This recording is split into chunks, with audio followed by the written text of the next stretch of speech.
Since the age of 3, my family and I, on October 18th, would hold a litter pickup. We'd walk along a trailer street with gloves, garbage bags, and tongs picking up litter.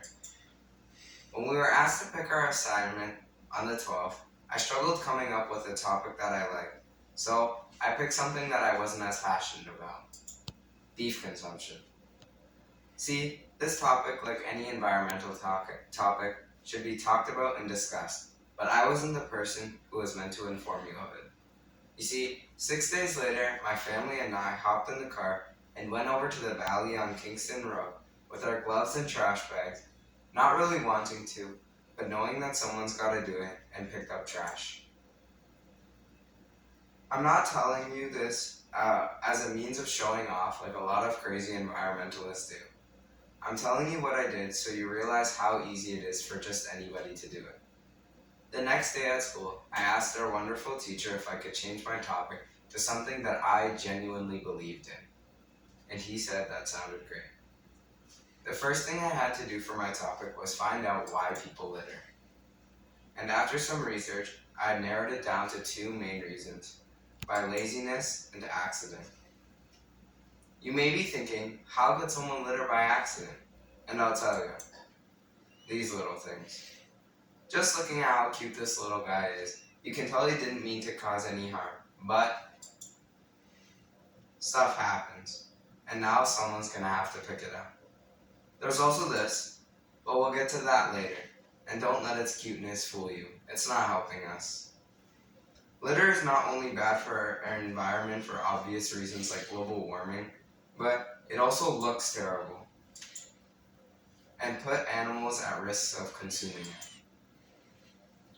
The earth isn't doing so hot right now. Well, temperature-wise, it is pretty hot. But from an environmental standpoint, it could be doing a whole lot better. For instance, when you see pictures of beaches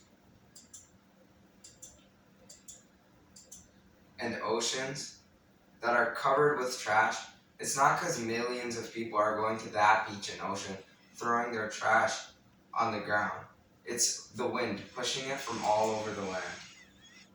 There are 5.2 trillion pieces of plastic in the ocean, and 269,000 tons of that is floating on the surface.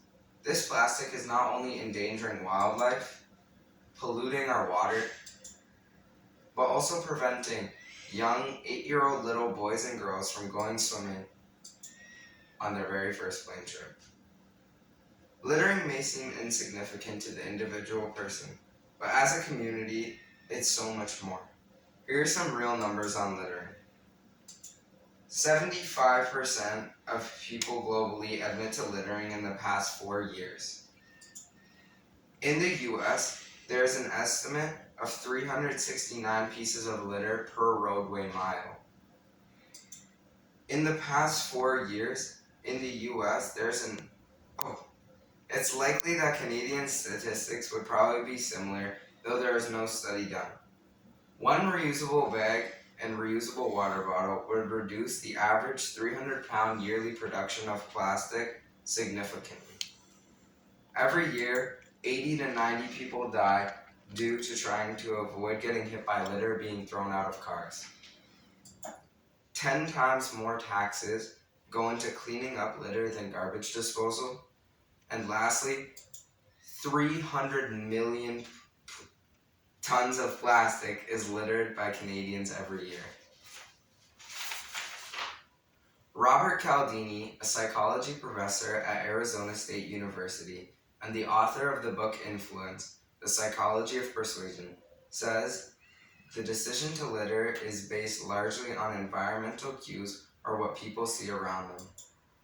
You see, when we go and throw that Dragon Gem container or iced tea bottle on the ground, it's not just one piece of trash. You're throwing the negative influence out there that's going to cause more people to litter. The idea of going forward is really what separates great minds from ordinary peoples. Sometimes, though, we need to go back and fix our mistakes to continue our march onward. If you are one of the people who wants to move forward, come and join us. Go out with your family, friends, church, it doesn't matter who. Go out by yourself with your headphones playing your favorite music. with your own gloves and garbage bags and pick up some litter.